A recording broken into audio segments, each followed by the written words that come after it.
Ba, guatzen naiz. Guatzen naiz, ez dakit makillatu nintzen momentuaz guatzen ez, baina nera makota zidan bronkaz, bai. Ba, ez dakit, igande batean, nola ordizin lehen igandetan atatzen ginen, buelta bat ematea tola, ez lagunekin, eta akordatzen naiz oso ondo begiak marroguntu nitula rimel, ez, arkatz beltz batekin, eta salagaten aintzela ora izkutu nahiten, bueno, agur, eta nera terri hona, zer da hori, eta kendu gara zeintzian, ja bez, ze tonteria. Oiko gauzak, zinera joan lagunekin geratu ardotxoak, ardoa bastante gustatzen zait. Ez dakiz, horrelako gauzak, baina gero gimnasiora joan, eta horrelako egin beharrak, gimnasioa egin beharra da niretzat. Baina gero bestela nire pasio handinetako bat bidaiatzea da.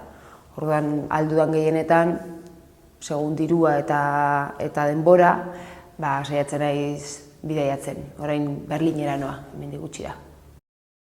Agian kurrikuluren batean jarriko nuen inglesa, baina ez. Inglesa ez dakit, baina nire ikasi dio horrek lotxa ematit. Lotxa eta pena, ze, klaro, bidaiatzen dezunen edo, egon nintzen beste lagun batekin, bidai bat iten Peru eta Txile, eta Peruko zatian ginduazen den motxileraz, ez, albergetan lotan daula eta kontzitzen genduen, igual beste neska batekin albergean, edo zautzen genduen jendea, eta nire lagunak oso ondo itzitsi izun duen guztien bakin da nire nintzen enteatzen, ez dakit ezer, oso gutxi. Baina dauketena da morro asko hori bai, lotxa oso gutxi dakat.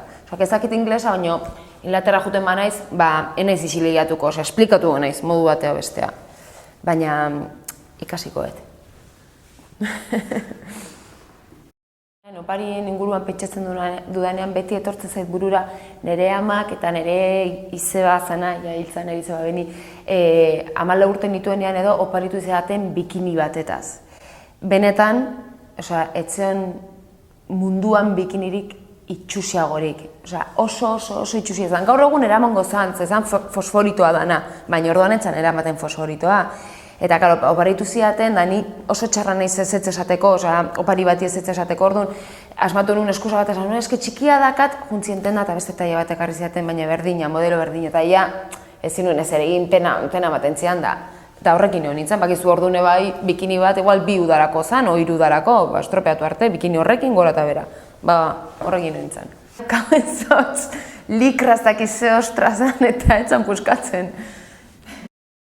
Eske ni naiz oso jatu nona, niri dana gustatzen zait, ez daukat problemi. Bantxe bertan nadiez Granadan egon geha, Motrilene bai, bango, esaten dara pescadito frito, batzen naiz usatea oso goxoa. Valentzine aurrekon, kriston paella errajan gendun, eta joango gara Galizia, eta marisko eritzen zait, lomaz, eta, nahi denetik jatea eta gauza asko probatzea gustatzen zait.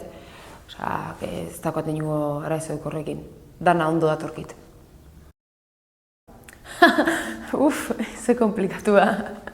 Nire lagun batek esaten zidan lehen, orain jazela, esaten zidan neguan makarra nintzela eta udaran hipia. Hori esaten zidan beti, arropagatik, igual udaran eramaten ditulako xarioitako praka zabalak eta holakoak, ez? Eta neguan igual beltza eta hola. Baina, bueno, estela nahiko estilo normala, normalan bakeroak eta gonak, motxak eta holakoak, baina, bueno, beste munduko ezer. Eta takoiak hori bai, normalean nire beti takoiak. Hori bai. Nik uste dut Euskal Herrian oso ondo jazten garela, Normalean, hemendik ateratzen naizenean, Espaini maila behintzat, komentario hau itzen deu lagunen artean, edo behintzat burutik pasatzen zait, jo, nik uste dut Euskal Herrian, o Donostin behintzat, Donostin gurontan, edo Ipuzkun edo, oso ondo jazten gehala, eta ez da nik egiten dudan komentario bat bakarrik, adiez aurrekoan lankidekin, antzezleneko lankidekin nengoen, eta abrigo zahar bat nera, baina beraiek ez ziaten inoiz ikusi, ez? Eta baten batek esan zuen, abrigo berriak, arrio, beira ze guapaz ekiz, eta batek esan zuen, Tina Sainzek esan zuen, es que es vasca, y las vascas son muy elegantes. Osea, que konzeptu hori ere uste dut kanpoan dutela. Baina, bueno, bakoitza gaina jantzia dira nahi duen bezala, baina bai nik uste dut, behintzen niri gustatzen zaidan estiloa edo hemen eramaten dela.